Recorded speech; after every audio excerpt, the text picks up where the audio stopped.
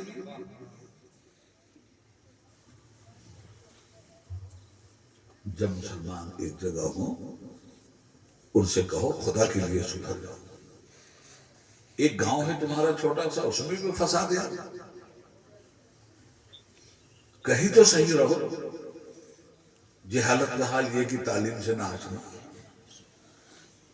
اظہری صاحب نے مدرسہ کھول دیا تو اظہری صاحب کو معلوم نہیں کیا کیا کافر بنا رہے ہیں، تو وہابی بنا رہے ہیں، تو اللہ جانے کیا کیا بنا رہے ہیں.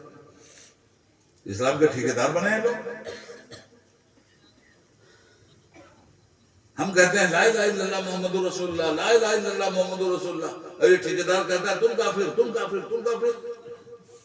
ارے کھلونا بنا دیا اسلام کو. ایسا مت کرو میرے بھائی. چھوٹا سا گاؤں، ایک ادارہ، دنیا کہاں کہاں کی بچیاں تمہارے اس مدرسے میں اللہ رسول کے دین کی تعلیم ہو رہی ہے، لوگوں کو زندگی اور تعلیم کی روشنی مل رہی ہے. یہاں کافر کافر کا کھیل کھیلا جا رہا ہے. کوئی دریچہ بھی نہیں کھولا کسی کو مسلمان بنانے کا. یہاں کے بچے پڑھیں گے لکھیں گے، آپ کے بچے پڑھیں گے، باہر کے بچے آ کے عالم ہو رہے ہیں، دین سکھایا جا رہا ہے. یہ پڑھے لکھے لوگ ہیں. باہر ابھی یہ چلے جائیں 50,000 روپے روز کے مہینے کے آدمی ہیں. یہ جو بڑے بڑے علامہ بن رہے ہیں ذرا ان کے مقابلے میں بیٹھ کے عربی بول رہے ہیں تو میں انعام دوں گا ان کو، کوئی بھی ہو.